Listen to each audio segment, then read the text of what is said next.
নির্বাচনের আগে মহিলা ভোটে নজর বিজেপির। বিহারের পরে এবার অসম।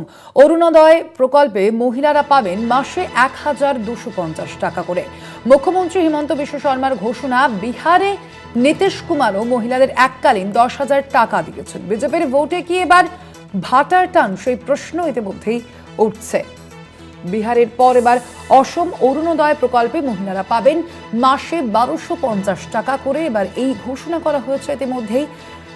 নির্বাচনের আগে এবার মহিলা ভোটে নজর দিচ্ছে ভারতীয় জনতা পার্টি। বিহারের পরে এবার অসমে অরুণোদয় প্রকল্পে মহিলারা পাবেন মাসে ১,২৫০ টাকা। মুখ্যমন্ত্রী হিমন্ত বিশ্ব শর্মা ইতিমধ্যেই এই বিষয়ে ঘোষণা করেছেন। বিহারে নীতিশ কুমারও মহিলাদের এককালীন ১০,০০০ টাকা দিয়েছেন। সামনেই আপনারা জানেন বিহারের নির্বাচন রয়েছে, বিধানসভা নির্বাচন রয়েছে, এবং সেখানে এই যে ১০,০০০ টাকার ঘোষণা, সেই বিষয়টি যথেষ্টই গুরুত্বপূর্ণ। এবং তার পাশাপাশি বিহারের পর এবার অসমেও এই মহিলা ভোটার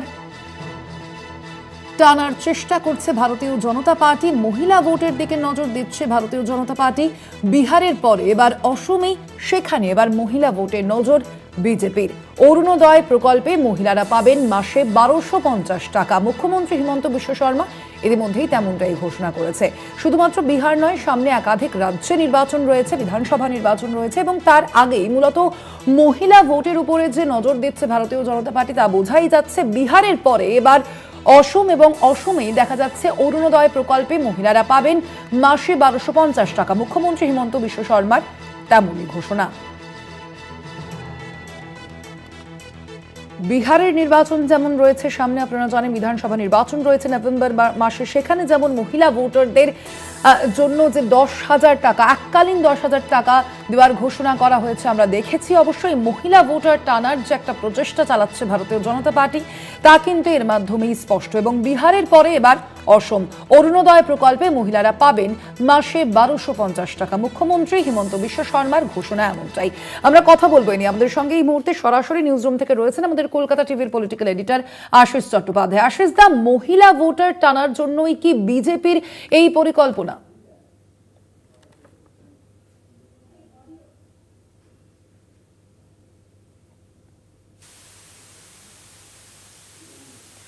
আশিসদার সঙ্গে থাকুন। আপনাদের যেমনটা জানাচ্ছিলাম, অসমে এবার এই অরুণোদয় প্রকল্পে মহিলারা পাবেন মাসে ১,২৫০ টাকা। মুখ্যমন্ত্রী হিমন্ত বিশ্ব শর্মার তেমনটাই ঘোষণা। একেবারে নির্বাচনের আগে মহিলা ভোটে নজর দিচ্ছে ভারতীয় জনতা পার্টি। বিহারের পরে এবার অসম অরুণোদয় প্রকল্পে মহিলারা পাবেন মাসে ১,২৫০ টাকা। মুখ্যমন্ত্রী হিমন্ত বিশ্ব শর্মার ঘোষণা এমনটাই। আমরা কথা বলবো, আমাদের সঙ্গে সরাসরি নিউজরুম থেকে রয়েছেন আমাদের কলকাতা টিভির পলিটিক্যাল এডিটর আশিস চট্টোপাধ্যায়। আশিস দা, নির্বাচনের আগে একেবারে মহিলা ভোটে নজর দিতেই কি বিজেপির এই পরিকল্পনা? দেখো, একটার পর একটা রাজ্যে প্রায় একই ধরনের প্রকল্প যেভাবে বিজেপি নিচ্ছে, তাতে দুটো জিনিস স্পষ্ট হচ্ছে। তার মধ্যে একটা হলো যে সাধারণভাবে যে রাজনীতিটা বিজেপি করে, সেই রাজনীতিটা দিয়ে অধিকাংশ ভোটারের সমর্থন পাওয়া যাবে না, এই রকম একটা হয়তো মূল্যায়ন বিজেপির কেন্দ্রীয় স্তরে হচ্ছে। ফলে কেন্দ্রীয় স্তর থেকেই রাজ্য সরকারগুলোকে বলা হচ্ছে সম্ভবত যে আপনারা এই সব প্রকল্প নিন, যাতে চট করে অনেক ভোট বিজেপির দিকে আসতে পারে। এবং সেই রকমই একটি প্রকল্প অরুণোদয় প্রকল্প, যেটা আসামে চালু ছিল, সেখানে টাকার পরিমাণ বাড়িয়ে মাসে মহিলারা ১,২৫০ টাকা করে পাবেন, এই ঘোষণা করেছেন মুখ্যমন্ত্রী হিমন্ত বিশ্ব শর্মা। আমাদের মনে আছে কয়েক সপ্তাহ আগেই বিহারে প্রায় একই ধরনের একটি প্রকল্প, সেখানে এককালীন ১০,০০০ টাকা সমস্ত মহিলারা পাবেন, প্রায় সমস্ত মহিলারা পাবেন, এই রকম ঘোষণা করেছিলেন বিহারের মুখ্যমন্ত্রী নীতিশ কুমার। দুটো প্রকল্পের আমাদের মনে আছে যে মহারাষ্ট্রে ভোটের আগে একই ধরনের একটা প্রকল্প, লাডলি বহেনা যোজনা, সেই ঘোষণা করেছিলেন তৎকালীন এনডিএ বা ওই বিজেপির জোটের তৎকালীন মুখ্যমন্ত্রী একনাথ শিন্ডে। এবং তারপরে মহারাষ্ট্রে বেশ ভালো ফলাফল হয়েছিল বিধানসভা নির্বাচনে। বিজেপি জোটের।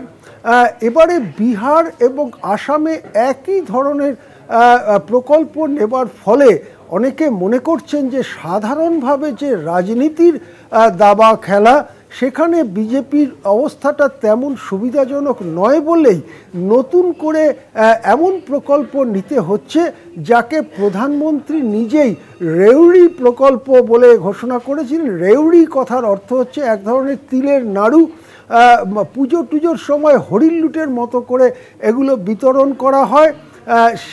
সেই কথাটা উল্লেখ করে প্রধানমন্ত্রী বলেছিলেন যে রেউড়ি প্রকল্প নেওয়া উচিত নয়, কিন্তু সেই জায়গার থেকে বিজেপির অবস্থান প্রায় 180 ডিগ্রি ঘুরে গিয়ে এখন রেউড়ির ওপরেই নির্ভর করতে হচ্ছে ভোটে জেতবার জন্য।